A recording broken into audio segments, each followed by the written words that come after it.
Okay, so the next part of the sweatshirt is to do the bottom. And you have two options for this. You can either do a waistband, which is what I'm choosing to do. You see it typically on sweatshirts. Or you can do a casing with either elastic inside or a drawstring. So if you choose to do the drawstring, it recommends you insert drawstring openings here by creating buttonholes. So I would help you in that case put buttonholes in. I'm not going to demonstrate that now. If you want buttonholes, we can do them.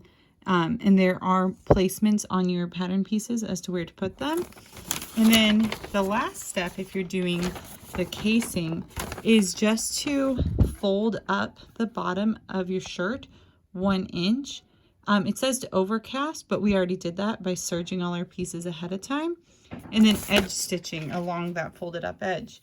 So you would take your sweatshirt, you'd fold it inside out, and you would simply fold this up and measure 1 inch, and then edge stitch along this edge, creating a casing.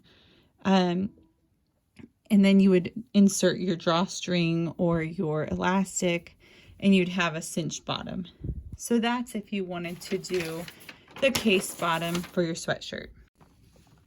So next I'm going to show you how to pin the waistband together and sew it to the bottom of the sweatshirt.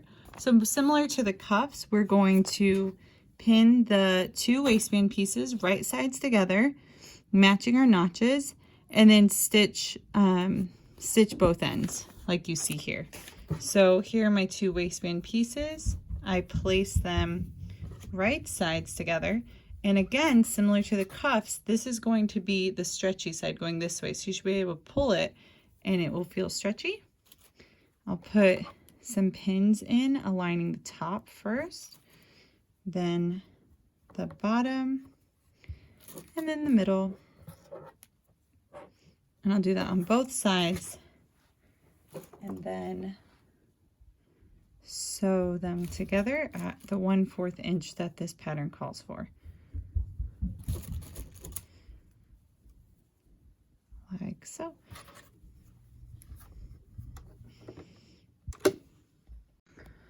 I sewed the ends of my waistband together, and the next step says to fold the waistband in half with the wrong sides together, and then we want to adhere it to the bottom of the sweatshirt. So this looks like my waistband. It's stretchy this way, and then very similar to how I did the cuffs for the sleeves, I'm going to turn the sweatshirt inside out.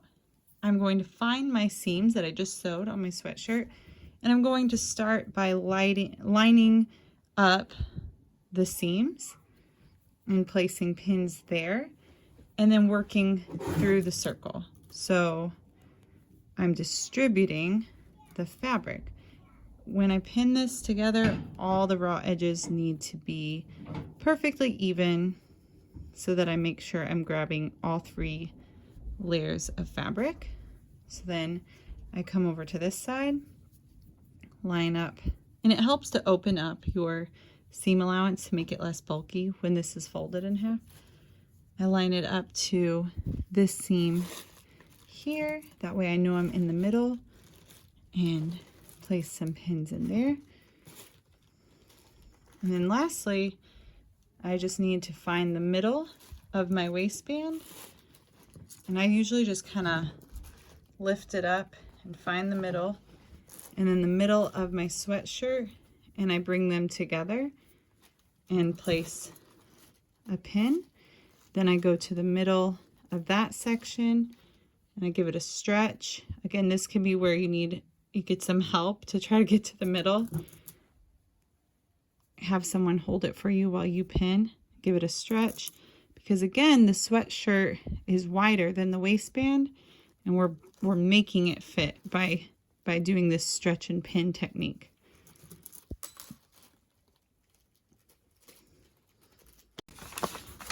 So I pinned my waistband. It was a pretty tedious process all the way around, making sure I don't have any huge bubbles. It's normal to have little ones, but then as I sew, I'll stretch. So the fabric is spread out, and next it says to sew them together, stretching waistband to fit. So I'm going to sew again at 1/4 inch seam allowance all the way around. All right, so I sewed on the waistband now, and so I'll turn my sweatshirt right side out. You can see the only thing left is the neckline, and if I can figure out how to get it right side out. So here you have the sweatshirt. I have my cuffs, the top, my cat, and the waistband down below. So lastly, I need to decide how to put on the top. And with this, you have options as well. So many of you are choosing to do a hoodie, some a crew neck, and then the third option is to do a turtleneck or ninja hoodie.